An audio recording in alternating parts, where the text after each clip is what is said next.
రాజును జయించాడు. అతని జీవితం, నడవడిక, విధానం ఏంటి ఒకసారి చూపించండి అని అడగండి. లేదు. అలాగే యేసుక్రీస్తు గురించి కూడా మీరు అడగండి.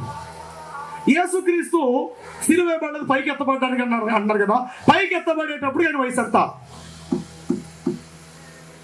యేసు ప్రభు ఎన్ని అద్భుతాలు చేశాడు, ఎంతమందిని చనిపోయిన వారిని బ్రతికించాడు. అలా బ్రతికిన వారి పేర్లేంటి? అతడు లాజరా, యాయీరు కుమార్తె, నాయిని వెదవరాలా, వెదవరాలు కుమారుడా, వాళ్ళు ఎవరు? చూపించి నీ దాంట్లోంచి. ఆధారము లేదు. ఎన్ని అద్భుతాలు చేశారు. గుడ్డివాడు కళ్ళు ఇచ్చాడు. ఎవడా గుడ్డివాడు? ఆ గుడ్డివాడు ఉంటున్న ప్రదేశం ఏంటి? అలాగే కుష్ఠరోగులు బాగు చేశాడు. ఆ కుష్ఠరోగులు బాగు చేసిన ప్రదేశం ఎక్కడది? అది ఏ ప్రదేశం? అది పగలా, సాయంకాలమా, మధ్యాహ్నమా? చూపించండి. ఇలాగా యేసుక్రీస్తు గురించి మీకంటే మాకు బాగా తెలుసు అంటున్నారు కదా. అయ్యా మీరు మంచిదే. మరి యేసుక్రీస్తు గురించి మీకు బాగా తెలిసినప్పుడు యేసు ప్రభు వారు ఎక్కడ జీవించాడు, ఎలా జీవించాడు, అతని కాలంలో రాజులు ఎలాంటి వారు, ఆయన వెంబడించిన శిష్యులు పేర్లేంటో చెప్తారా అని అడగండి. ఎవరు శిష్యులు? యేసుని వెంబడించిన శిష్యుల పేర్లు ఒకసారి మీరేమైనా చెప్తారా? ఆధారము లేదు. నోవాహు గురించి మీకు తెలుసా అని అడగండి. ఉర్దూలో నూహు అని ఉంటారు. చెప్పండి ఎవరంటండి? నూహు అలైహి వసలాం. నూహు నూహు నూహు అంటారు. సరే, నూహు గురించి మీకు తెలుసా అంటే మాకు తెలియకపోవడం ఏంటి, అది పెద్ద వాడ తయారు చేశాడు కదా అంటారు. వాడ తయారు చేశారని అంటున్నారు కదా, వాడని తయారు చేసిన చెక్క పేరు ఏంటి చెప్తారా అని అడగండి. గంగరాయి చెట్ట, రాగి చెట్ట, చిత్తుసారకపు మురానా? చూపించాలి. సరే, వాడను తయారు చేశాడు నోవాహు అని మీరు బాగా చెప్పేస్తున్నారు. బాగా అంటే ఆ వాడు యొక్క కొలతల యొక్క పరిమాణం ఎంత? 50 మూరలు ఎత్త, 35 మూరలు వెడల్ప, 75 మూరలు లోత. చెప్పండి ఎన్ని అంతస్తులు, దానికి ఎన్ని తలుపులు పెట్టాడు, అది ఏ పర్వతం మీద ఆగిపోయినది, ఎన్ని సంవత్సరాలతో వర్షం వచ్చింది, ఎన్ని సంవత్సరాల వయసులో వాడలోకి వెళ్ళాడు, ఎన్నో సంవత్సరాల వయసులోకి ఆయన వాడ నుండి బయటికి వచ్చాడు. దీని గురించి ఒక్కసారి మీ గ్రంథాన్ని తెరిచి చూపిస్తారా? ఆధారము లేదు. అలాగే ఆదాము అనే మనుషుడి గురించి మీకు తెలుసా అని అడగండి. ఆదాము అంటే ఎవరు? మొదటి మనిషి. మాకు తెలియబడే మా గ్రంథంలో ఉంది అంటారు. సరే, ఆదాము ఏ చెట్టు ఫలము తిని వారు పాపభ్రష్టులు అయ్యారు? ఆ చెట్టు ఏర్పరచబడిన ఆ స్థలము పేరేటి? బైబిల్లో ఉంది. ఏదేనో వనము అని వ్రాయబడినది. వారు పాపములు అయిన తర్వాత ఏ చెట్టు ఆకులము కచ్చడములుగా చేసి మొలకు చుట్టుకున్నారు? ఏ సంవత్సరం వయసులో అతనికి పెద్ద కొడుకు, అతనికి రెండో కొడుకు పుట్టారు? ఏ కొడుకుని ఏ కొడుకు చంపాడు? అలా చంపటానికి కారణం ఏమిటి? ఆదాము బ్రతికిన సంవత్సరములు ఎన్ని? వీటిని గురించి ఒక్కసారి మీ గ్రంథాన్ని తెరచి చూపిస్తారా? చెప్పండి. వాటికి ఏం లేదట ఆధారాలు. కానీ వాళ్ళు అంటారు మా గ్రంథమే కరెక్ట్ అంటారు. మీ గ్రంథం కరెక్ట్ చూపించి మరి మేమందరం కూడా మా గ్రంథాలు చెప్పేసి మీ దాంట్లోకి వచ్చేస్తాం. మా దాంట్లో తృప్తి లేదు, నిజం కాదంత పని, మరి ఈ దాంట్లో చూపించాలి కదా. మరి ఇదిగో అబ్రాహాం ఇన్ని సంవత్సరాలు బతికాడు, అబ్రాహాం భార్యల పేర్లు, ఇదిగో అబ్రాహాం కుమారుల పేర్లు, ఇదిగో అబ్రాహాం జీవించిన జీవిత విధానం నువ్వు చూపించాలి కదా. వీటికి తగిన ఆధారాలు ఖురాన్లో ఎక్కడా కూడా లేవు. అబ్రాహాం ఒకడు పుట్టాడు, అతను తన కుమారుడు ఇస్మాయిల్ బలి తన ఒక కుమారుడిని బలి అర్పణను సిద్ధపరిచాడు, అంతే. ఏమిటి? ఇంకా ఆధారం లేదు. అతను ఎక్కడ పుట్టాడు, అతని తండ్రి పేరేటి, ఎక్కడి నుంచి బయలుదేరాడు, ఎక్కడ స్థిరపరచబడ్డాడు, అతని కాలం ఏ రాజులను ఎందుకు జయించగలిగాడు, వాళ్ళ పేర్లు ఏమిటి, అతడు అడుగు పెట్టిన భూభాగం యొక్క స్థలం ఏంటి, ఎక్కడెక్కడ ఆయన బలిపీఠాలు కట్టాడు, బలిపీఠాలు కట్టి వాటికి ఏ పేర్లు ఎక్కడెక్కడ పెట్టాడు. అబ్బాబ్బా, ఈ విషయాలన్నీ కూడా తెలుసుకోవాలంటే మనం ఎక్కడ దొరుకుతుంట? ద బుక్ ఆఫ్ బైబిల్, పరిశుద్ధ బైబిల్ గ్రంథంలో మాత్రమే చూడగలిగాం. కానీ ఖురాన్లో మనం చూడలేదు. వాళ్ళు అంటారు ఆ విషయాలు మీ బైబిల్లో ఉన్నాయి కదా అంటారు. మరి మా బైబిల్లో ఉన్నప్పటికీ ఈ గ్రంథం మాకు ఇంకా, మా బైబిల్లో ఉన్నప్పటికీ నీ దాని గురించి మాకు ఎందుకయ్యా? కొన్నిసార్లు మీ గ్రంథం తారుమారు చేయబడింది అబద్ధంగా. మరి అబద్ధంగా రాయబడినప్పుడు మళ్ళీ దాని గురించి మీరు ఎందుకు ఎత్తుకుంటారు?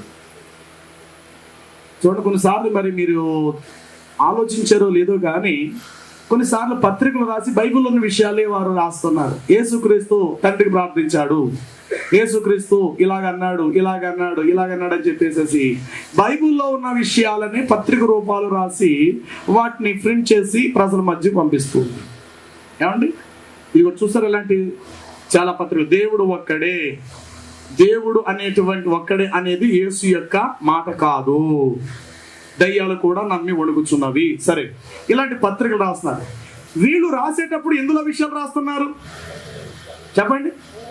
అంటే బైబిల్ తప్పు తప్పు తప్పు తప్పు తప్పు అంటూనే తమను తాము స్థిరపరచుకోవటానికి మరలా ఏ విషయాలు ఎత్తి చూపిస్తున్నారు? ఇప్పుడు వీళ్ళని ఏమనాలి? ఇప్పుడు సమాజంలో నా భార్య చెడిపోయిందండి, నా భార్య వ్యభిచారండి, మీరు వచ్చి కాస్త బుద్ధి చెప్పండి, ఆమె ఆడుతూ ఈడుతో తిరుగుతుంది అంటున్నాడు. అలాగంటూనే ఆమెకు పువ్వులు తీసుకెళ్తున్నాడు, అలాగంటూనే ఆమెతో సంసారం చేస్తున్నాడు, అలాగంటూనే ఆమె సినిమాలు తీసుకెళ్తున్న చేతకాని రాసుకెళ్ళి ఏమనాలి చెప్పండి? నా భార్య చెడిపోయింది అన్నావు, బాగానే ఉంది, వదిలే. మళ్ళీ అందులోకి ఎందుకు దూరతావు? మళ్ళీ అందులోకి వెళ్ళి నువ్వు ఆ రోత ఎందుకంటే ఇచ్చుకుంటావు? బయటకు వచ్చి మా భార్య చెడిపోయిందండి, పక్క వ్యభిచారండి అని సాక్ష్యం ఇస్తున్నావా? తెల్లారితే మళ్ళీ ఆవిడ చేయట్టుకుని నువ్వు వెళ్తున్నావు, నిన్నేమనాలి? ఇప్పుడు ఆవిడ కాదు, చెడిపోయినాడు ఎవడట? నువ్వే. అలాగే బైబిల్ నిషిద్ధమైందండి, చిచ్చ బైబిల్ తప్పుడు గ్రంథం అంటున్నారు. తెల్లారితే వీడు చూపించే రిఫరెన్స్ ఇందులో వీళ్ళని ఏమనాలి చెప్పండి? ఇప్పుడు ఇలాంటి స్వభావం కలిగినటువంటి వారుగా చాలా మంది లోకంలో ఉన్నారు. కనుక క్రైస్తవులకు కాస్త దైవ జ్ఞానం అనేటువంటి చాలా అవసరం. వారు ప్రశ్నించేటువంటి ప్రశ్నలకు సమాధానాలు సరైనటువంటి రీతిలో మనము చెప్పాలి. వారు మనం ప్రశ్నించే ముందు తిరిగి మనమనాలి, నాయన నువ్వు నన్ను ప్రశ్నిస్తున్నావు మంచిదే, నేను నీకు ఒక ప్రశ్న వేస్తాను, ఆ దానికి సమాధానం నువ్వు చెప్పగలిగితే కనుక అప్పుడు నువ్వు చెప్పిన దానికి నేను సమాధానం చెప్తాను. కారణం ఏమిటంటే 10 వయసుల్లో పైసాన్నర వేస్తే ఎంత ఉంటుంది? ఇంకెంత ఉంటుంది? 8.5 వయసు ఉంటుంది. చెప్పండి ఎంతలో? 10 పైసల్లో ఒక పైసాన్నర వేస్తే ఎంత ఉంటుంది కదా? 8.5 పైసా ఉంటుందని లెక్క చెప్పటమే నీకు చేత కానప్పుడు 100 రూపాయలు 2.5 పైసలు వేస్తే ఇంకేం చెప్తావు నువ్వు? అసలు నువ్వు చెప్పలేవు కదా. అంటే చిన్న విషయంలోనే నీ దగ్గర జ్ఞానం లేనిది పెద్ద విషయంలో నువ్వు ఏ విధమైనటువంటి సమాధానం చెప్పగలుగుతావు? అసలు నీ దగ్గర బుర్ర ఉందో లేదో మరి నాకు తెలియాలి కదా అని చెప్పి మిమ్మల్ని ఎవరైనా ప్రశ్నించినప్పుడు తిరిగి ముందు మనం వారి దగ్గర అసలు ఎంతవరకు ఆ యొక్క జ్ఞానోదయం ఉందని ముందు మనం పరీక్షించుకోవాలి. నా దాకా ఏదో వస్తే కనుక నేను ఇదే మాట చెప్తా, మక్బుల్ గారు నేను మిమ్మల్ని ప్రశ్న వేయాలనుకుంటున్నాము, మాకు ఎప్పటి నుంచో డౌట్ ఉన్నది. నాయన మీ బ్రతుకంతా డౌట్లతోటే ఉంటారు, డౌట్స్ ఆఖరి మీరు డౌట్స్ తోటే చచ్చిపోతారు. అయితే మీరు నన్ను ప్రశ్నించే ముందు అసలు నువ్వు ప్రశ్నించే ప్రశ్న సరైనదా కాదు ముందు నువ్వు ఆలోచించుకో, అప్పుడు నన్ను ప్రశ్నించు. అయితే నువ్వు నన్ను ప్రశ్నించే ముందు నీకు అసలు జ్ఞానం ఉందో లేదో నిన్ను టెస్ట్ చేయడానికి నేను నీకు ఒక ప్రశ్న వేస్తాను, నువ్వు దాని సమాధానం చెప్తావా నేను అడుగు. మరి లేకపోతే నీతో నాకు టైం వేస్ట్ కదా. అసలు నువ్వు నన్ను ప్రశ్నిస్తున్నావు, అసలు నీలో అసలు ఎంత జ్ఞానం ఉందో అది నాకు తెలియాలి కదా అని నేను ప్రశ్నించినప్పుడు చెప్పండి అని నేను ఇలా మాట్లాడాను. ఈ భూమి మీదకి ఎంతమంది ప్రవక్తలను మీ అల్లా పంపించాడు? వాడు బుర్ర గోక్కొని అంటాడు 1,80,000 అనుకుంటాను కొనుక్కుంటాను నాకు వద్దు, ఖచ్చితంగా చెప్పాను సే 1,84,000 మంది అని. సరే 1,80,000 మంది పక్కన పెట్టి 4,000 మంది ప్రవక్తల గురించి ముందు నాకు చెప్పే, నేను పెన్తో రాసుకుంటాను అని పేరు చెప్పే, నాకు నేను రాసుకుంటాను, అప్పుడు నువ్వు అడిగిన సమాధానం చెప్తాను అంట. అప్పుడు వాడంటాడు లేదండి మా పెద్దోళ్ళని అడగాలని కదా. అంటే నీకేం లేదని అర్థం, కానీ నువ్వు వెళ్ళిపో, నువ్వు మాట్లాడే చేత కాదు. అలా కాదండి నేను మిమ్మల్ని డౌట్ ఇంకొద్దు, ఎందుకంటే నీ దగ్గర జ్ఞానం లేదు, ఎందుకు ఇంకా నువ్వు నాతో ఏం మాట్లాడతావు? కనుక నీ దగ్గర జ్ఞానం ఉన్నప్పుడు నువ్వు ప్రశ్నిస్తున్నావు కనుక అసలు నీ జ్ఞానం ఉందో లేదో ముందు నేను టెస్ట్ చేయడం, నేనేసే ప్రశ్న నువ్వు సమాధానం చెప్పు. ఇలా చాలా మంది నన్ను అడిగినప్పుడు ఇదే మాట, అబ్రహాము ఎన్ని సంవత్సరాలు భూమి మీద బ్రతికాడు, అతనికి ఎంతమంది భార్యలు, ఎంతమంది కొడుకులు, అతడు ఏ కాలంలో జీవించాడు, ఆ కాలంలో ఆ రాజుల పేర్లు ఎక్కడి నుండి ఎక్కడి దాకా భూమి అతని స్వాస్థ్యంగా ఇచ్చాడు, వాటి పేర్లు వాటి వివరణ ఒక్కసారి నీ ఖురాను తెరిచి నాకు చూపించేది, అప్పుడు ఇద్దరు మాట్లాడుకుందాం. నాకు తెలియదండి, మా గురువు గారిని అడగాలండి, పెద్దోళ్ళని అడగాలండి, ఆ రిఫరెన్స్ నాకు తెలియదు. మరి ఖురాన్లో అబ్రహాం గురించి నీకు తెలియనోడు యేసు గురించి నీకు ఎదిగయా? మొదట అబ్రహాం గురించి మీ ప్రవక్త గురించి నువ్వు తెలుసుకోలేంది మా యేసు గురించి నీకు ఎందుకంటావు? కనుక ముందు మీ ప్రవక్తల గురించి నువ్వు తెలుసుకుందాం. ఇలా చాలా మంది అనేక చోట్లను ప్రశ్నించడం, ఫోన్ ద్వారా మాట్లాడడం జరిగేది. ఫోన్తో మాట్లాడి నేను చెప్తాను, ఫోన్లో నీ డబ్బులు వేస్తా బాబు, నీ ఇంటికాడ ఖాళీగా ఉన్నంత వచ్చాయి చక్కగా మనం మాట్లాడుకుందాం, పూట భోజనం కూడా నీకు పెడతా, నేను నీకు విరోధినేమీ కూడా కాదు, రా వచ్చి మాట్లాడుకుందాం. అయితే నువ్వు ప్రశ్నించే ముందు నీ ప్రశ్న సరైనదో కాదు ముందు ఆలోచించుకో. నువ్వు నన్ను ప్రశ్నించక ముందు నీ దగ్గర జ్ఞానం ఉందా లేదా నేను తెలుసుకోవటం కోసం నేను నీకు ప్రశ్న వేస్తాను, దానికి సమాధానం చెప్పగలిగితే కనుక నా దగ్గరికి రా. అలాగ అన్న వాళ్ళందరూ కూడా తిరిగి చేతులెత్తి వెనక్కి వెళ్ళిపోయిన వాళ్ళు చాలా మంది. కనుక దేవుని పిల్లలు, సేవకులు, విశ్వాసులు అనబడిన వారు ఏదో చెప్తే అజ్ఞానంగా ఆలోచించటం కాదు.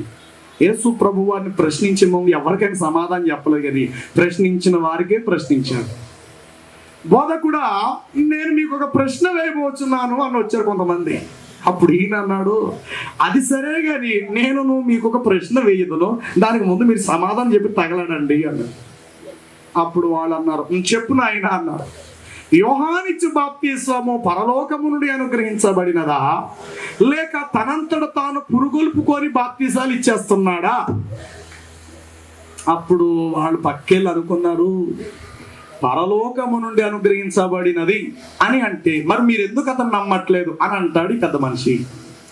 లేదు సొంతంగా కల్పించుకొని బాప్తిసాలు వెళ్తున్నాడు, అతడు దేవుడు ప్రవక్త కాడు అని అంటే కనుక ప్రజలు అతను ప్రవక్తగా నమ్ముతున్నారు కనుక రాడుతో కొట్టి మనల్ని చెరగతారు అని చెప్పి వాళ్ళు అన్నారు, నేను చెప్పమాకు తెలదు అన్నారు. అప్పుడు మీరేసే ప్రశ్న నేను చెప్పను అన్నది. అర్థమైంది కదా?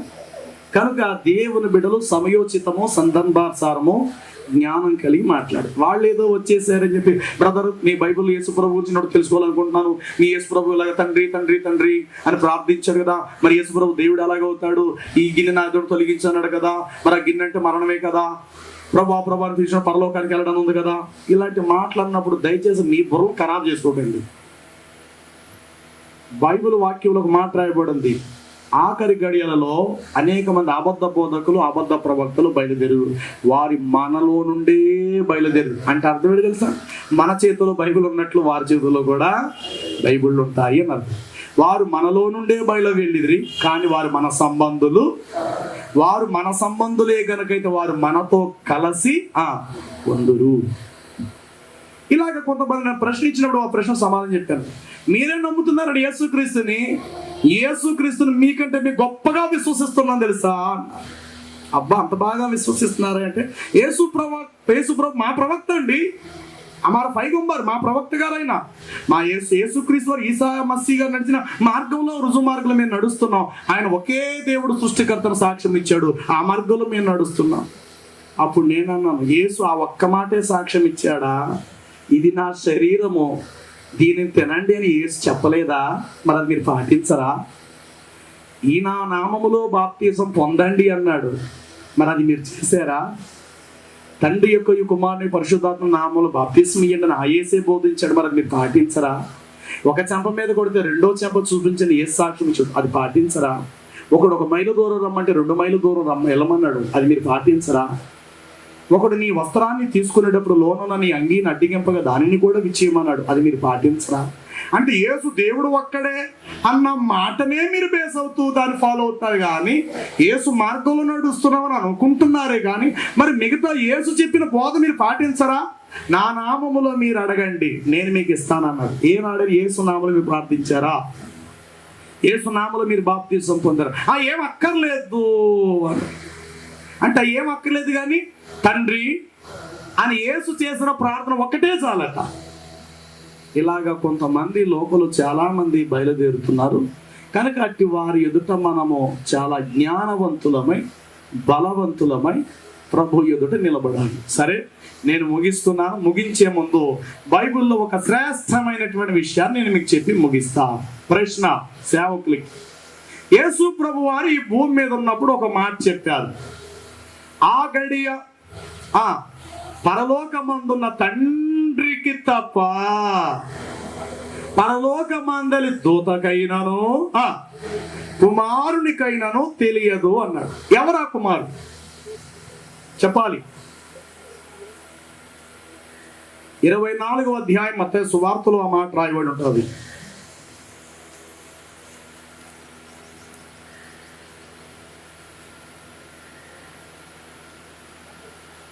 అయితే ఆయన దినమును గూర్చి అయితే ఆ దినమును గూర్చియు ఆ గడియను గూర్చియు తండ్రి మాత్రమే ఎరుగును గాని ఏ మనుషుడైనను పరలోకమందున దూతలైనను కుమారుడైనను ఎరుగడు. దీని గురించి మీరు ఏమనుకుంటున్నారు క్రైస్తవ సంఘం? చెప్పాలి. ఎవరి కుమారుడు చెప్పాలి? ఏమండి? యేసు ప్రభు. ఇప్పుడు నేను ఒక ముస్లింగా నేను మిమ్మల్ని అడుగుతా, మీరు క్రైస్తవులు సమాధానం చెప్పండి. అతను యేసు ప్రభువే కనుక అయితే యేసు ప్రభు ఏం చెప్పుకున్నాడు యేసు ప్రభు గురించి? ఒరే బాబు, ఆ దినము నాకు తెలియదు అని ఒప్పుకున్నాడు. అంటే యేసు ప్రభు ఒప్పుకున్నాడు కదా. ఏమని? ఆ గడి అయ్యేను, ఆ దినమైనను తండ్రికి తప్ప పరలోకమందుల దూతకైనను కుమారుడైనను ఎరుగుడు. అంటే కుమారుడు అంటే ఎవరని మీరు సాక్ష్యం ఇచ్చారు? యేసు. అంటే ఆ దినముల గురించి ఎవరు ఎరుగరు? కుమారుడు అనమని వేశాడు. మరి కుమారుడిని యేసు ఎరగనప్పుడు యేసు ఎందుకు ప్రార్థన చేయాలి? శరీరదారుడుగానే అన్ని తర్వాత సంగతి. అంటే ఇప్పుడు శరీరదారుడుగా ఉన్న యేసు ప్రభు ప్రార్థన చేయకూడదనే కదా అర్థం. చెప్పాలి. ఇప్పుడు యేసు ప్రభుకు మనం ప్రార్థించచ్చా, ప్రార్థన చేయకూడదా? మరి ప్రార్థన మనం చేస్తున్నామంటే ప్రార్థన అందుకోబోయేవాడు జ్ఞానవంతుడు, తెలివైనవాడు, బలవంతుడు, భూత వర్తమాన భవిష్యత్ కాలాలను ఎరిగిన వాడై ఉండాలి కదా. అంటే ఇప్పుడు యేసు ప్రభు ఏమి ఎరగని వాడు ఎక్కడ కనబడుతున్నాడు? చెప్పాలి. రాబోయేటువంటి భవిష్యత్ కాలాన్ని గురించి ఎరగని వాడిగా ఉన్నాడు. మరి భవిష్యత్ కాలాన్ని ఎరగని వాడికి మనం ఎందుకు ప్రార్థన చేయాలి? చెప్పాలి. ముందుకు చెప్తారా? రండి. దీనికి సమాధానం ఇదే మాట లేక ఇదే ప్రశ్న మిమ్మల్ని ప్రశ్నిస్తే అందుకు మీరేం సమాధానం చెప్తారు? ఇది మీరు యేసు ప్రభు అని అన్నారు, బాగానే ఉంది. మరి యేసు ప్రభు అన్నప్పుడు వెంటనే తిరిగి వారు మీతో అంటారు, చూడండి అయ్యా, ఇది యేసు ప్రభు గురించి ప్రవచనమే. మరి ఆ మాటకు వస్తే మీకు యేసు ప్రభు చెప్పుకుంటున్నాడు, ఆ దినము యేసు ప్రభుకే తెలియదని చెప్పుకుంటున్నాడు. ఆయన తండ్రికే తెలుసు అంటున్నాడు. కాబట్టి ఇప్పుడు తండ్రి గొప్పవాడా, కుమారుడు గొప్పవాడా? తండ్రి గొప్పవాడు. మరి కుమారుడికి ఎందుకు ప్రార్థిస్తున్నారు మీరు? తండ్రికి ప్రార్థించండి, యెహోవా దేవుడిని నమ్మండి, యేసుని మీరు నమ్మద్దు, ఆయన వదిలేండి అంటారు. అప్పుడు మీరేం సమాధానం చెప్తారు? కొన్నిసార్లు మరలా మీరేమంటారు? తండ్రి, కుమార, పరిశుద్ధాత్మ ముగ్గురు కూడా ఒకటే అంటారు. మరి ఒకటే అన్నప్పుడు తండ్రికి ఆ విషయం తెలిసినప్పుడు ఇంకెవరు తెలియాలి? మరి కుమారుడు తెలియదని ఒప్పుకుంటున్నాడు ఇక్కడ ఈయన. చెప్పాలి. ఇదే ప్రశ్న మిమ్మల్ని ప్రశ్నిస్తే దీనికి మీరేం సమాధానం చెప్తారు? ఎవరు వచ్చి ముందు చెప్తారా?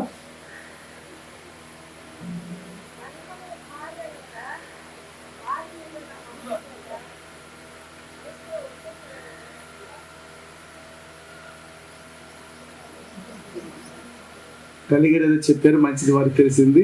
మంచి తల్లి కాదమ్మా, చెప్పాలి. ఆ గడియ తండ్రికి తప్ప కుమారునికైనను తెలియదు. ఎవరి కుమారుడు? మీరు అనుకున్నట్టు యేసుక్రీస్తేనా? ఒకవేళ యేసుక్రీస్తే గనక అయితే యేసుక్రీస్తు తెలియదు అన్నమాట. యేసుక్రీస్తు కాడు అన్నట్టు ఎవర కుమారుడు? చెప్పండి. ఈ రెండు లేదని మీరు చెప్పాలి. అది యేసుక్రీస్తు అయితే యేసుక్రీస్తు తెలియదు అనమాట. యేసుక్రీస్తు కాడు అది అని అంటే కనుక ఎవర కుమారుడు? అండి, ఆదామా, మామా? అబ్బా, నువ్వు దేవుని కుమారుడువా? బా, నేనే అన్నాడు ఆయన. మంచిదయ్యా, చెప్పాలి. సమయం చాలా వేస్ట్ అవుతుంది, చెప్పాలి స్పీడ్గా. ఇలాంటి ప్రశ్నలు చాలా ఉన్నాయి. ఆ ప్రశ్నలు సమాధానం చెప్పేవాళ్ళు ఎవరో లేరు. అంటే ఏదో చదువుకుంటూ వెళ్ళిపోతున్నారు వాళ్ళు తెలిసినంత ఛాయల విధానంలో.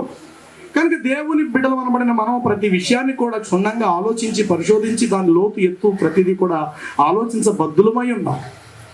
అందుకు దైవ సంబంధమైన అన్వేషణకు మనం ఎక్కువ సమయం కేటాయించవలసిన వారమై కూడా ఉన్నాం. బైబిల్ గ్రంథంలో దేవుడికి ఎంతమంది కుమారులు ఉన్నారు చెప్పండి? చెప్పాలి. ఎంతమంది కుమారులు ఉన్నారు? తప్పు.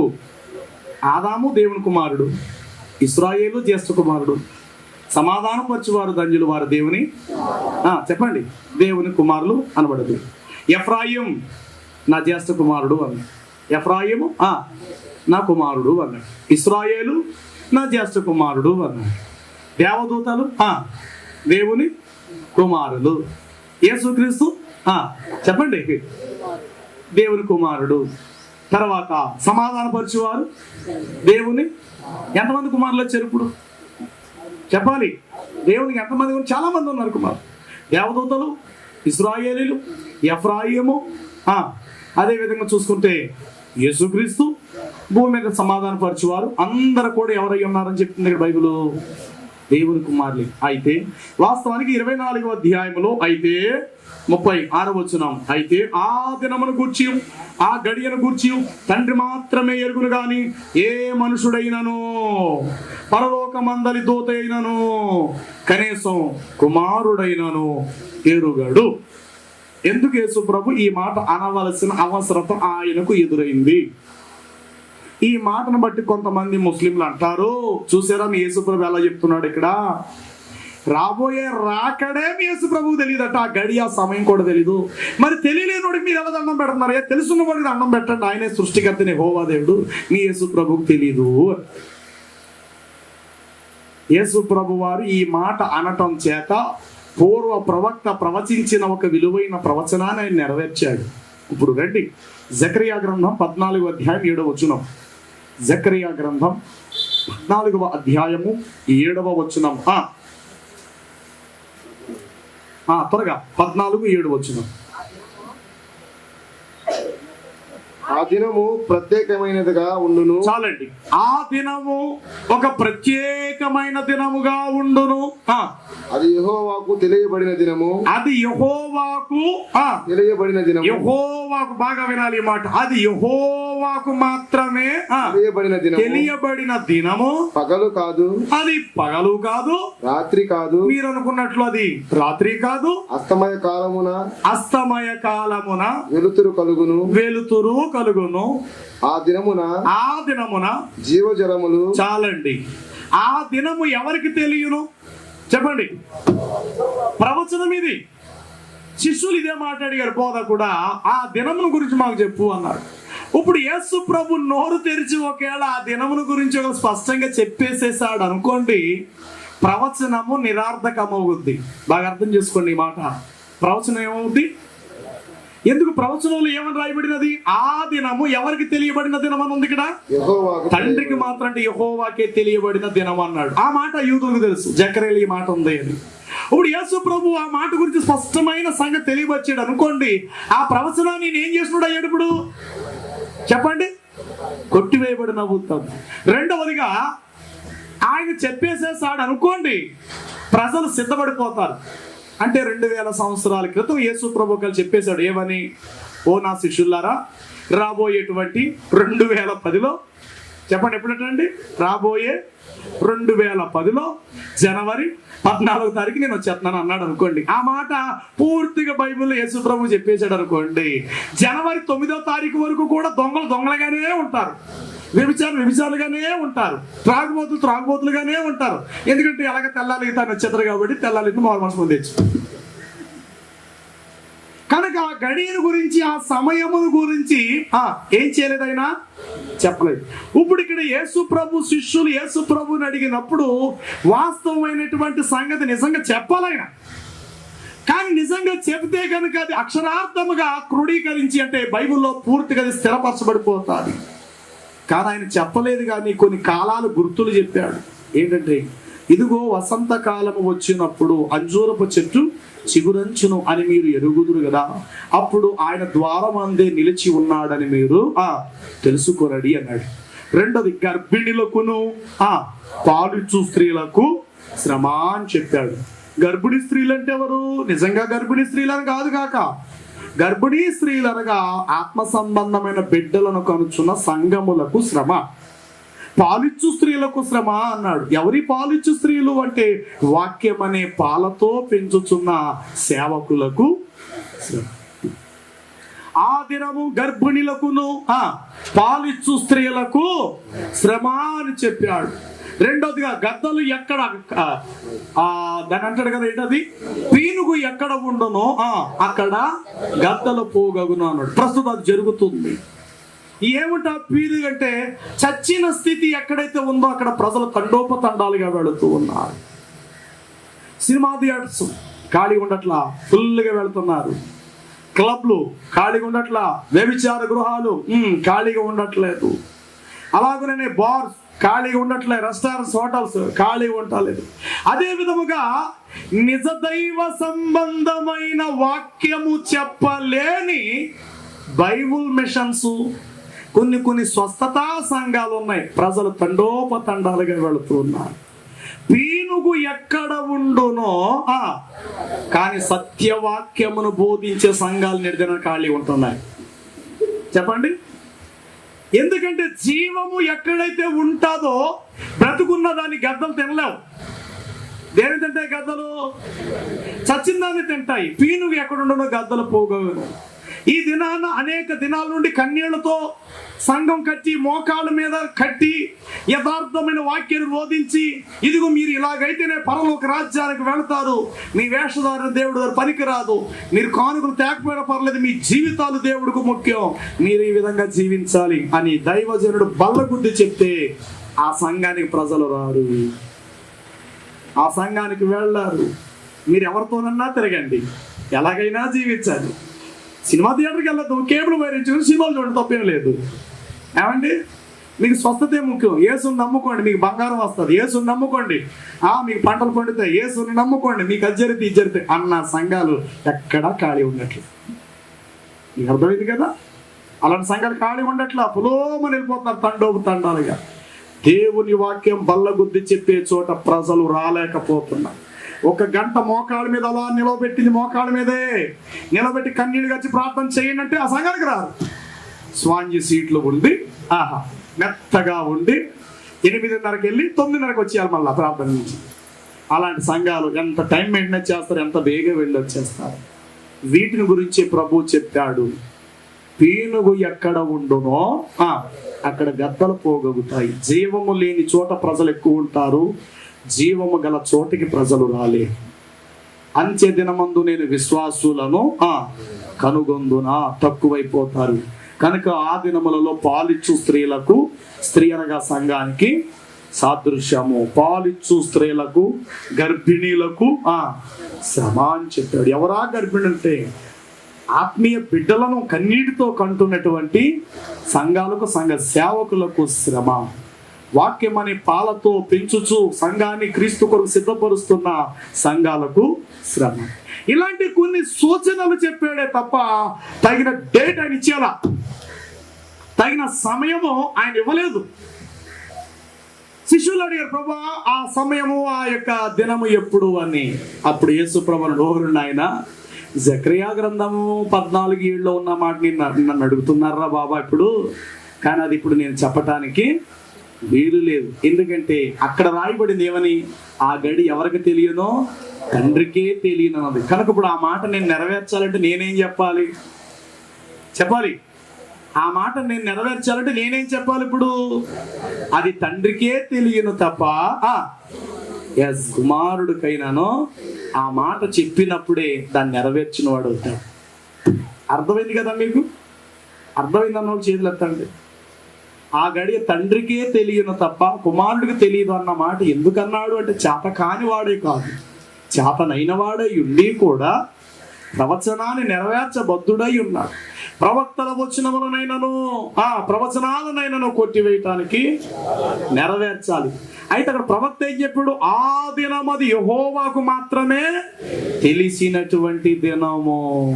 ఇప్పుడు ఆ మాట యేసుబాబు చెప్పేశాడు అనుకోండి మాట వరుసకి, మరి బాబా 2010లో భూకంపం వచ్చేస్తే మొత్తం భూమంతా అంతమైపోతే, సూర్యుడు కిందడిపోతాడు, చంద్రుడు ఎర్రగైపోతాడు, నక్షత్రాలు మీ మీద పడిపోతే కరెక్ట్గా 2010 జనవరి 14 అంతమైపోతుందని ఒక డేట్ ఇచ్చేసాడు అనుకోండి.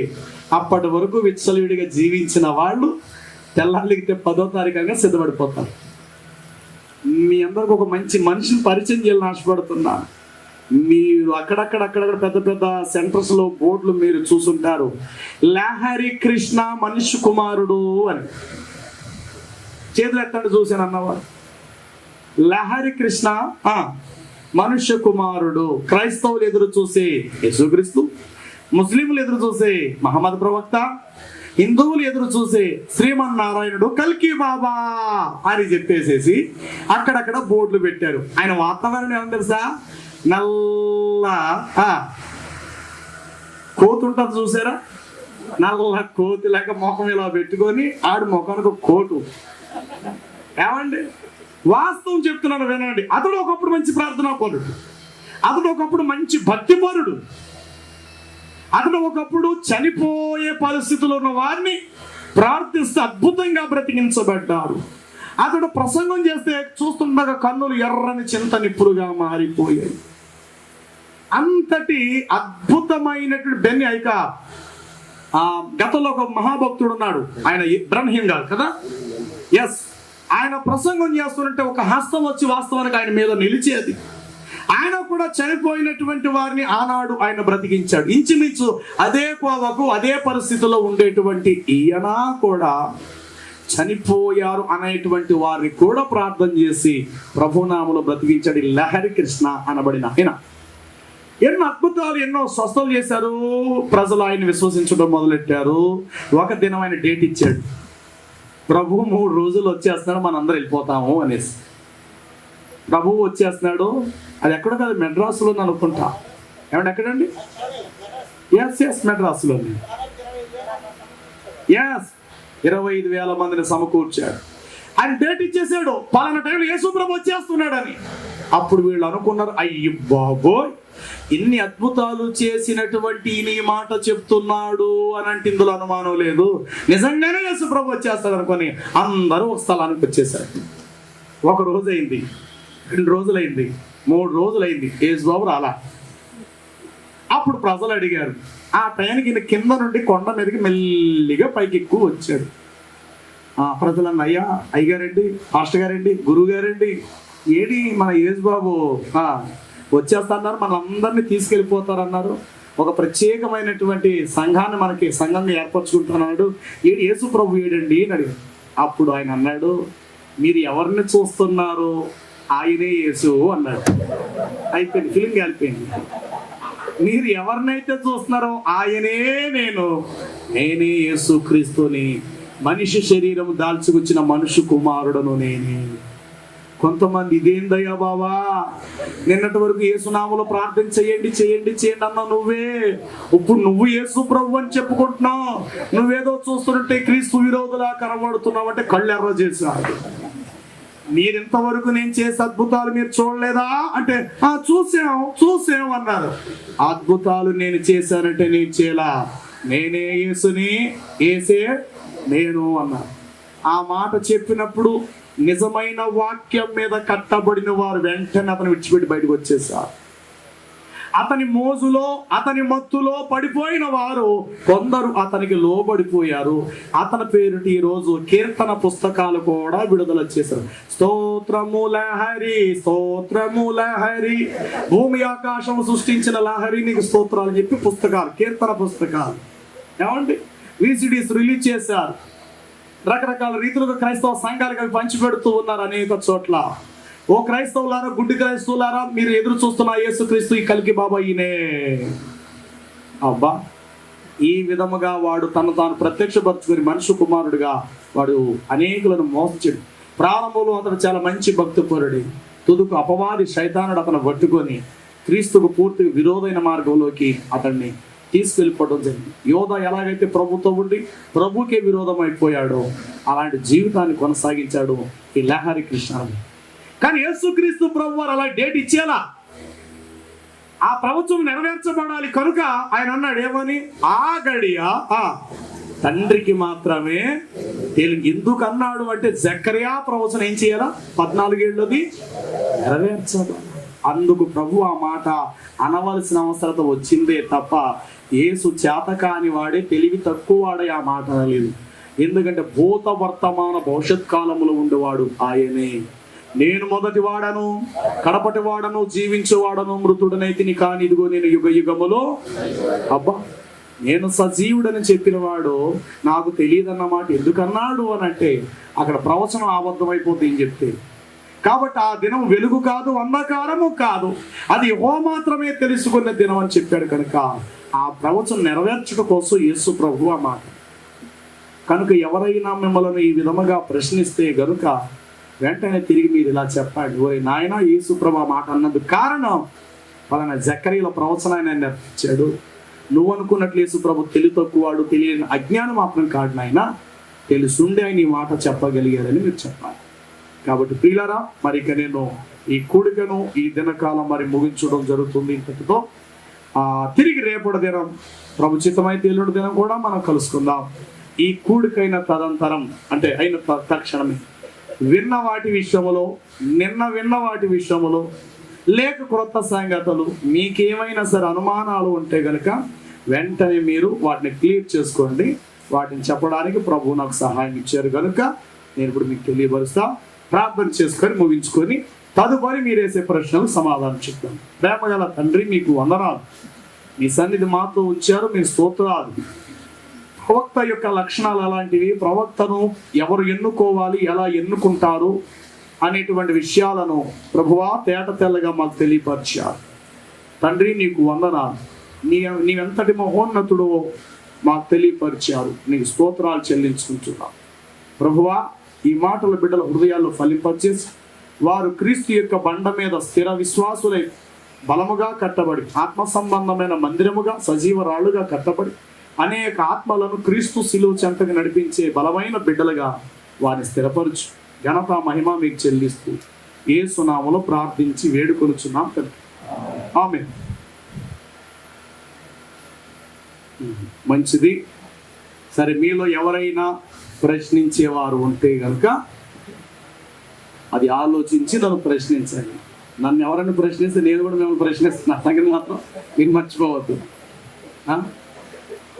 సరే రండి, మరి సమయం మన భోజనానికి సమయం సమీపిస్తుంది కనుక త్వరగా రావాలి. అయ్యా రండి, చెప్పండి. అసలు what is the message of the prophet bring from God to మార్ ఆన్ ద మల్టిట్యూడ్ అనేది కూడా వివరం చేస్తే చాలా చక్కగా దానికి అది రేపు తినమండి. రేపు ఎల్లుండి కూడా ఉంది, దాని వివరణ రేపిస్తాం.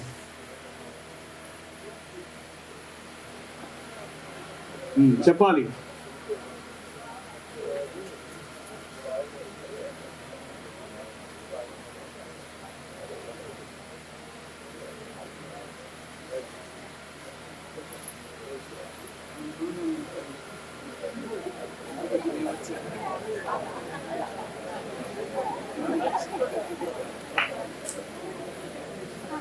మీరు వచ్చారా?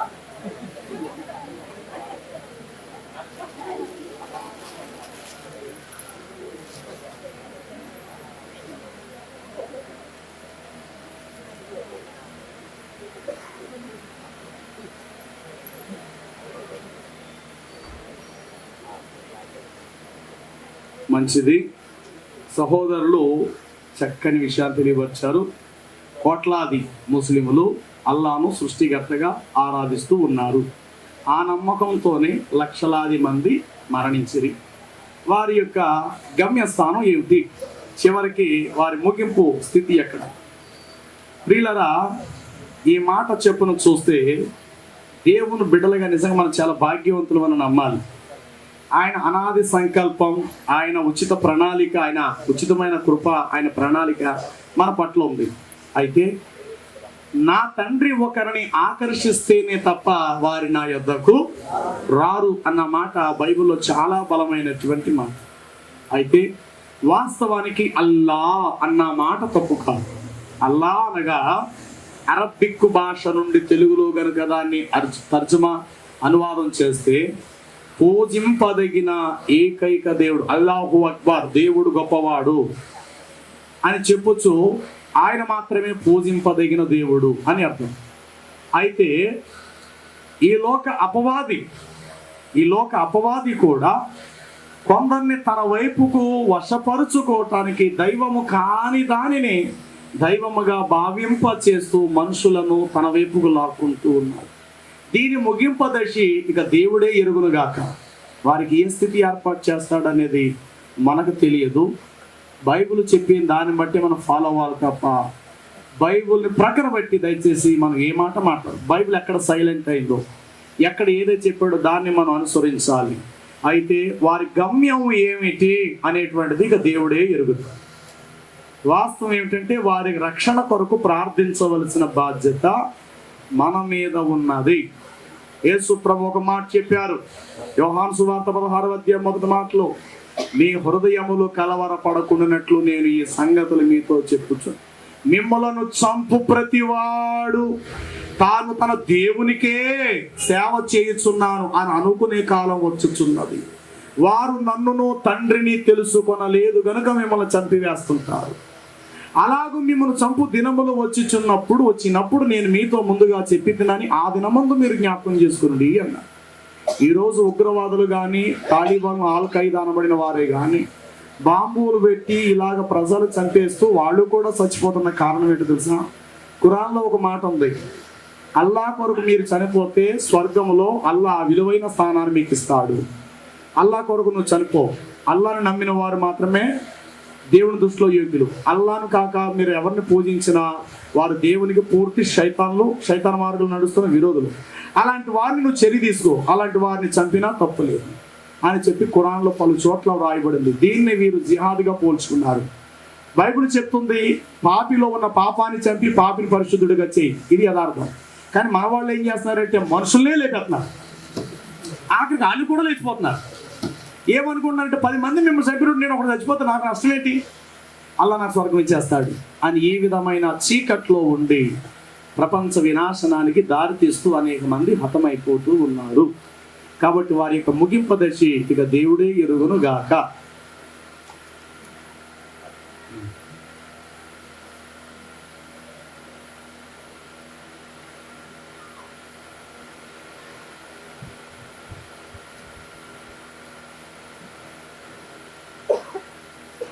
చక్కటి మాట రాశాడు. అది ఎరిగి ఉండి కూడా చెప్పకపోతే చెప్పండి, అది అబద్ధం అవుతుంది కదా యేసు ప్రభు. ఒకవేళ ఆ సంగతి వాస్తవమైనటువంటి రుజువునే కనుక తెలియపరిచాడు అనుకోండి, అందుకు ఒక మాట చెప్తున్నా, యేసు ప్రభు యొక్క కార్యాలు చాలా అద్భుతం. ఒకసారి తల్లి వచ్చి అన్నది, బాబు ద్రాక్షారసం అయిపోయింది, మరి ఇక్కడ బాణాలు ఖాళీ అయిపోయింది, నీ మహిమతో ఏదైనా చేయొచ్చు కదా.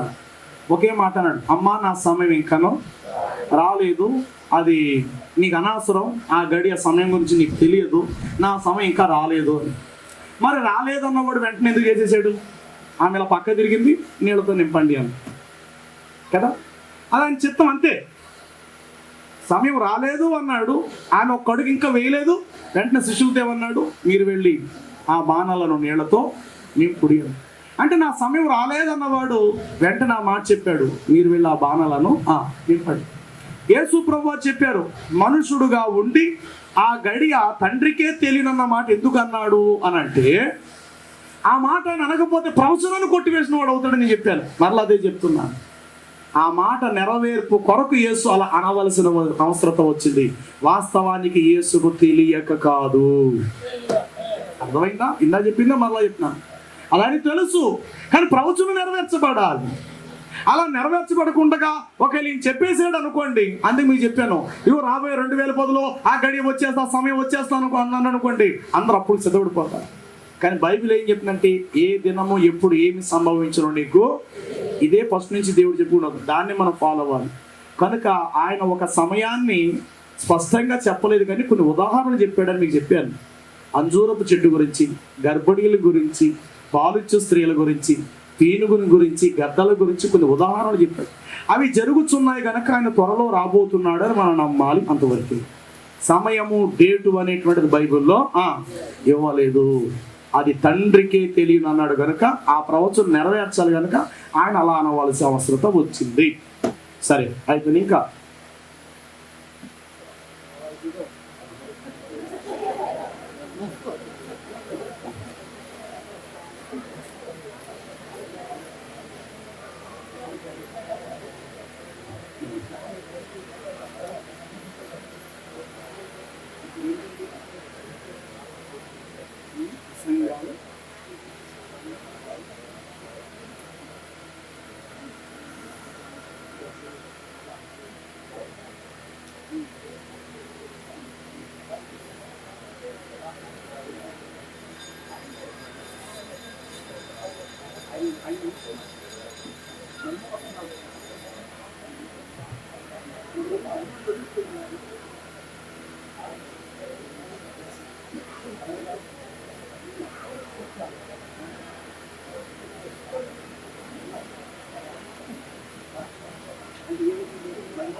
మన ప్రియులు మంచి ప్రశ్న వేశారు. నిన్న ప్రసంగంలో మీరు ఆదామావలు వెలుగును వస్త్రములుగా ధరించుకొని ఉన్నారు అన్నారు. అయితే వారు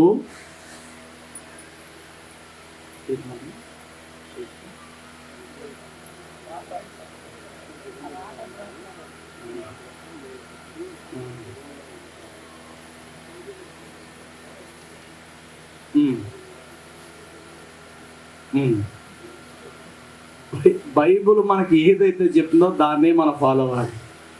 అదేమిటంటే వెలుగును దేవుడు వస్త్రముగా ధరించుకున్నాడు. ఆయన మహిమనే తన వస్త్రముగా తన చుట్టూ వ్యాపింప చేసుకున్నాడు. ఒకడు అంగవస్త్రమును తీసివేసినట్లు ఆయన ఆకాశ వైశల్యమును పారజేయును అని వాక్యంలో రాయబడింది. తన పోలిక చెప్పున తన స్వరూపమందు నరులను సృజించనంటే ఇంచుమించు దేవుని తత్వం, దేవుడు ఎలాగైతే ఉన్నాడో అలాగే సృజించాడు. ఆ ఔన్నత్యాన్ని, ఆ మహిమను, ఆ తేజస్సు, ఆ ప్రభావాన్ని వారు తొలగిపోయారు. అప్పుడు వారు గ్రహించింది ఏంటంటే తాము దిగంబరులము అని అప్పుడు వారు గ్రహించారు. ఆ మహిమ వారిలో ఉన్నంత చేపు కూడా వారు దిగంబరులని వారు గ్రహించలేదు. తల్లి కడుపులో ఉన్నప్పుడు కూడా దిగంబరి, కానీ దిగంబర అన్న సంగతి మనకు అనవసరం. బయటకు వచ్చిన తర్వాత దిగంబర, కానీ మొత్తం మీద బట్ట కట్టడం అనేటువంటిది బయటకు వచ్చిన తర్వాత మనకు తెలుసు. అలాగా దేవుని యొక్క బిడ్డలుగా ఉన్న వీరిద్దరూ కూడా మొట్టమొదట మహిమతో నింపబడ్డారు. అప్పటి వరకు ఏ విధమైన ఆలోచన కానీ అవగాహన లేదు. ఎప్పుడైతే దేవునికి విరోధమైనది వారిలోనికి వచ్చిందో, భూ సంబంధమైన మనుషులుగా భూమి మీద ఉండి పర సంబంధమైనటువంటి ఆ మహిమను వారిద్దరూ కోల్పోయారు. ఏ మహిమనైతే కోల్పోయారో ఆ మహిమతో రెండో మనుషుడుగా యేసు ప్రభు ఈ లోకానికి వచ్చారు. ఆ ఆదాము ప్రారంభంలో ఏ మహిమతో అయితే ఉన్నారో అదే మహిమతో మానవుడిగా యేసుక్రీస్తు ప్రభువారు ఈ లోకానికి రావటం జరిగింది. దేవుడు తన పోలికలో తన స్వరూపమందు చేశారు కనుక దేవుడు ఏదైతే కలిగినారో అదే వీరికి ఇచ్చారు. అది కోల్పోయారు కనుక చర్మపు చొక్కాయలను తయారు చేయించి వారికి ధరింప చేశారు అని బైబిల్ చెప్పింది కనుక దాన్నే మనం అనుసరించాం. ఇంకెవరైనా ఉన్నారా?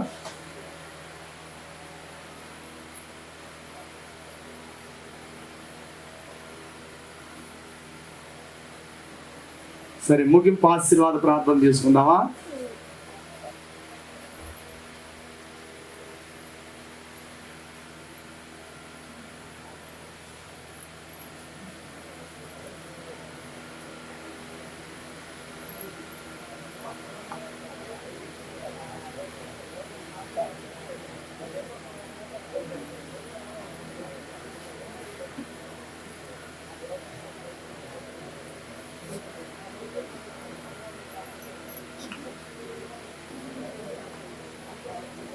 రానాయన రండి, కెమెరా నువ్వు వస్తావా?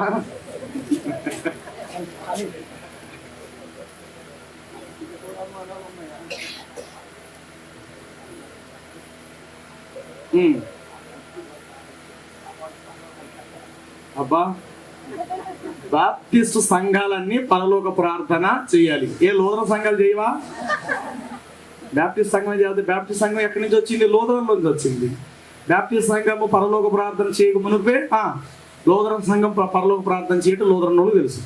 సరే, ఇక్కడ రాయబడింది బాప్టిస్ట్ సంఘాలు పరలోక ప్రార్థన చెయ్యాలి అంటారు. పరలోక ప్రార్థన చెయ్యని సంఘాలు దేవుని దగ్గరికి చెప్పాలి. పోవా, ఏంటో పోతాయా? పోవా, అదేనా? పరలోక ప్రార్థన చేసినా వెళతాయి, పరలోక ప్రార్థన చేయకపోయినా వెళతాయి. అయితే యేసు ప్రభు వారు చెప్పిన వాక్యానుసారంగా జీవిస్తే అతడు లూథరనైనా, మెథడిస్ట్ అయినా, లేకపోతే రోమన్ క్యాథలిక్ విషయం నేను మాట్లాడను, దాని గురించి నాకు అనవసరం. ఏమండి, ఈ యొక్క సిఎస్ఏ అయినా, లూథరన్ అయినా, బ్యాప్టిస్ట్ అయినా, సిలోన్ పెంతుకోస్తు అయినా, ఆఖరి బైబిల్ మిషన్ అయినా, భక్త సింగార్ సంఘం అయినా, ఎల్ఈఎఫ్ అయినా, ఇంకేదైనా సరే యేసుక్రీస్తు ప్రభు వారు చెప్పిన మార్గంలో నడిచి పాప క్షమాపణ పొంది తగుమాత్రపు తగ్గింపు జీవితాన్ని కలిగి పరిశుద్ధమైన బ్రతుకు కలిగి వాక్యానుసారంగా జీవిస్తే అతడు ఏ సంఘములోనున్నా వెళతాడు. సంఘము పరలోకానికి వెళ్ళదు, కానీ సంఘంలో ఉన్న విశ్వాసులు మాత్రమే పరలోకానికి వెళ్తారు. సంఘం అంటే రేకులు, షెడ్డు, గోడలు, ఇటుకలు, సిమెంటు, ఐరన్, ఈ పరలోకానికి వెళ్ళవు, మనుషులు వెళతారు. అలాగే ఒకసారి ఒక మహాభక్తుడు వెళితే ఆయన పరలోకంలో చూసినప్పటికీ మహాభక్తులు ఉన్నారట. ఏమండి, లూథరన్ సంఘం స్థాపించినటువంటి మార్టిన్ లూథర్ గారు ఉన్నారట. కానీ ఆయన అన్నాడట, నేను స్థాపించిన సంఘంలో నేను మాత్రం వచ్చాను, కానీ నా సంఘంలో ఉన్నాడు ఎవడు కూడా రాలేదు అన్నారు. అంటే వాస్తవాన్ని అంటే ఓ దిగిన జరిగినటువంటి ఒక మహాభక్తుడు ఆయన స్వప్నం కలిగితే దాని వెలుగులో తీసుకొచ్చాడు. ఆ మాట అలాగ వచ్చింది. ఆ మాట నేను మీరు చెప్తాను. అలాగే బైబిల్ మిషన్లో దేవదాసయ్య గారు ఉన్నారట పరదేశంలో. కానీ మరి బైబిల్ మిషన్లో ఉన్నవారు వెళ్తారు లేదు మరి నాది. కానీ పరలోకానికి కొందరు వెళతారు. ఎవరా కొందరంటే యేసుక్రీస్తు ప్రభు యొక్క మార్గములో నడిచిన వారు. ఆ యేసుక్రీస్తుని గురించి పరిపూర్ణమైనటువంటి బల్లగుద్ది అతి పరిశుద్ధమైనటువంటి మార్గములో నడిపించే సంఘాలు కొన్ని ఉన్నాయి.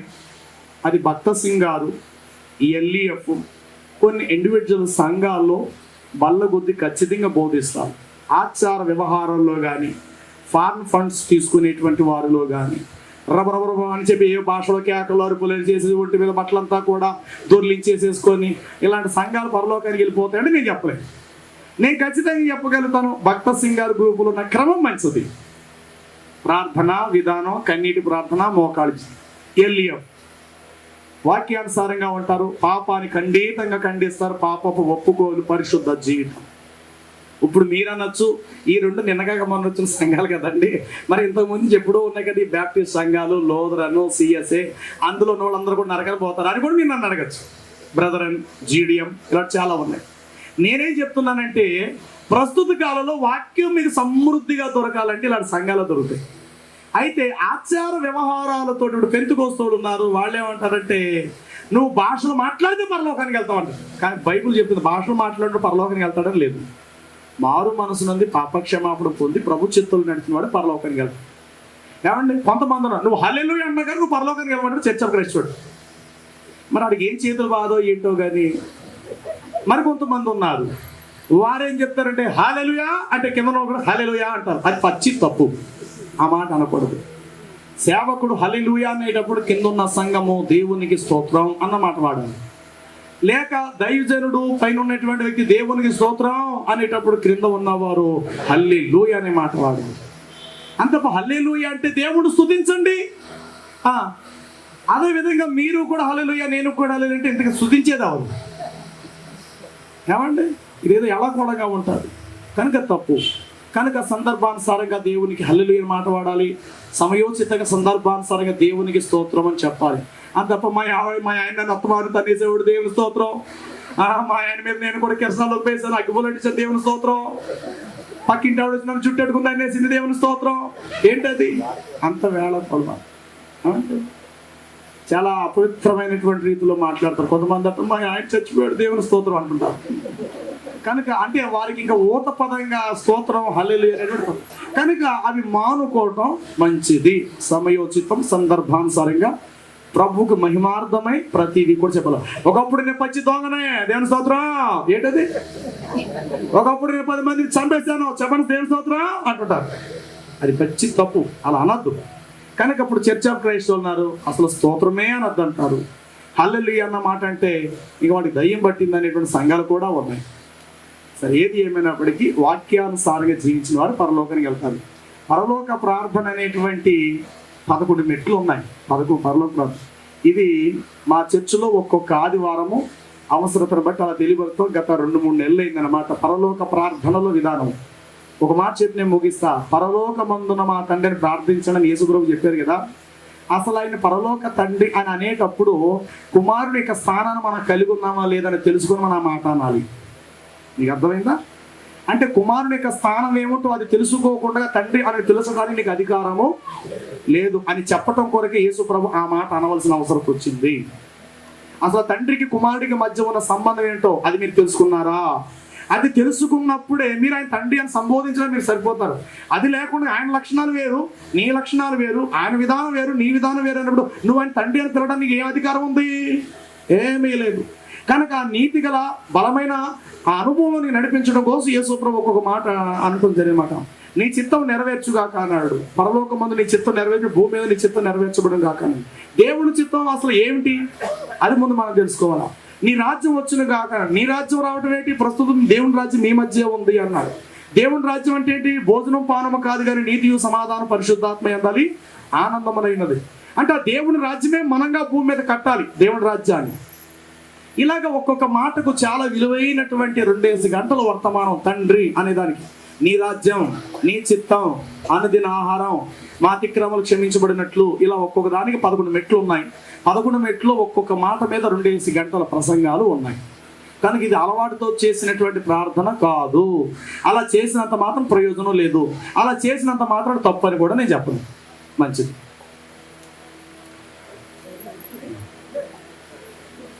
సరే, కానీ ఆయన అయిపోయింది కదా.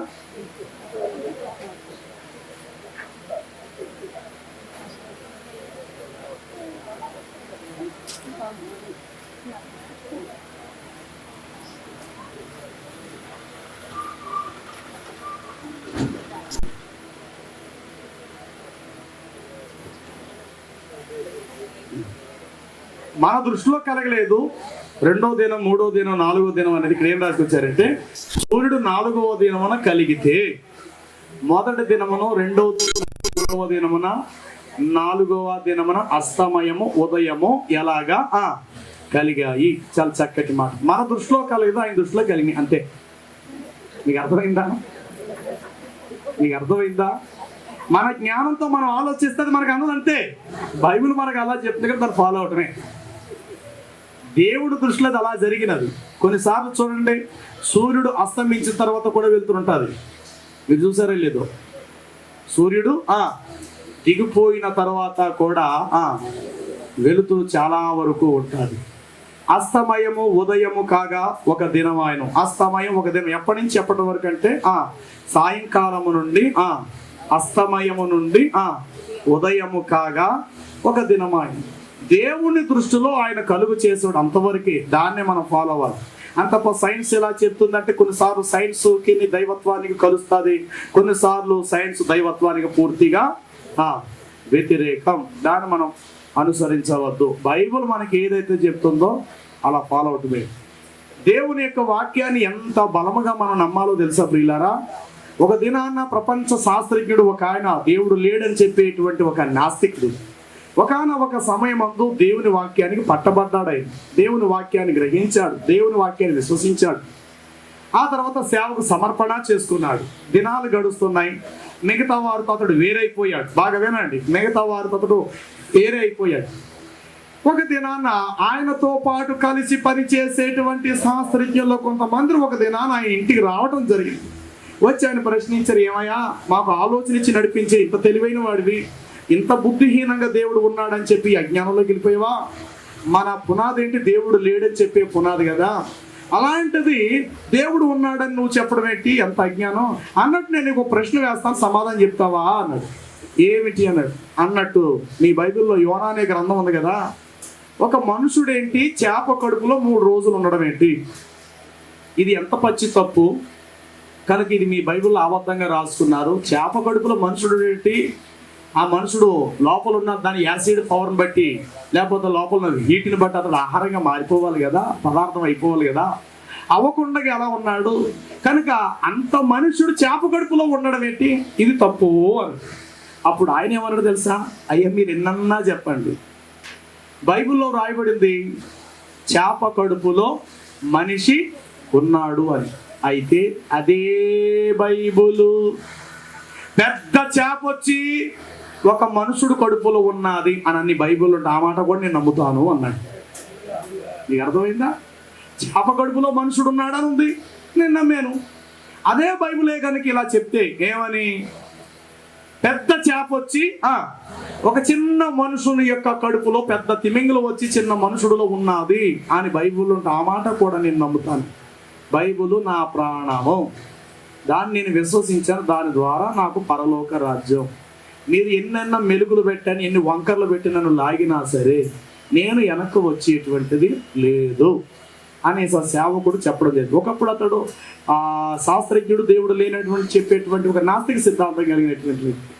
కనుక దేవుని పిల్లలు అనబడినటువంటి మనము, దేవుని యొక్క వాక్యాన్ని విశ్వసించే మనము కొన్నిసార్లు మనకు అర్థం కాలేని విషయాలు దేవుడి దగ్గర అడిగి తెలుసుకోవటం మంచిది.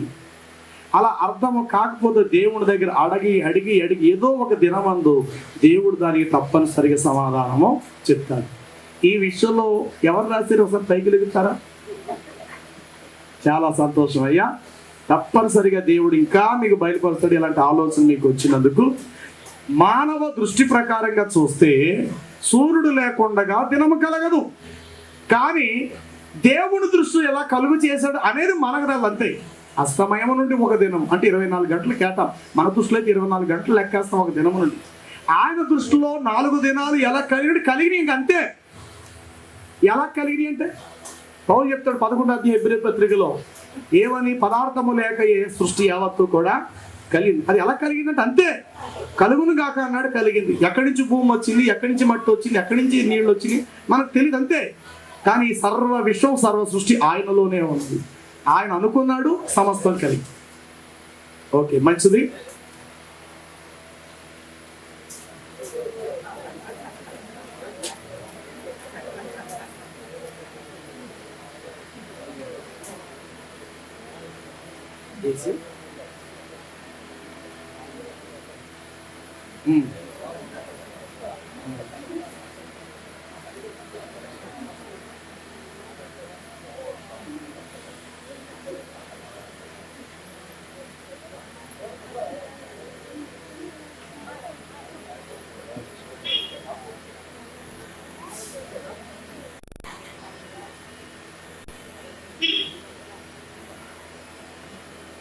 చాలా మంచిది. సహోదరులు ప్రశ్నించిన ప్రశ్న ఏమిటంటే, యేసుక్రీస్తు ఫోటోవు ఇళ్లలో పెట్టుకోకూడదా అంటే నేను అంటాను, పెట్టుకోకపోవటం మంచిది, పెట్టుకోవద్దు. వాక్యమే ఆధారం కనుక వాక్యంలో ఉన్న జీవాన్ని చూడాలి. అయితే యేసుక్రీస్తు ప్రభు యొక్క ఫోటో అలా వేయటానికి గల కారణం కూడా ఏమిటంటే, యేసు ప్రభు యొక్క 33.5 సంవత్సరాల యొక్క జీవిత చరిత్రలో ఒక యూదుడు వైఖరి ఎంత బలవంతుడు ఉంటాడు. ఆయన నాజీరు చేయబడిన కురులు ఎక్కడ దాకా ఉండి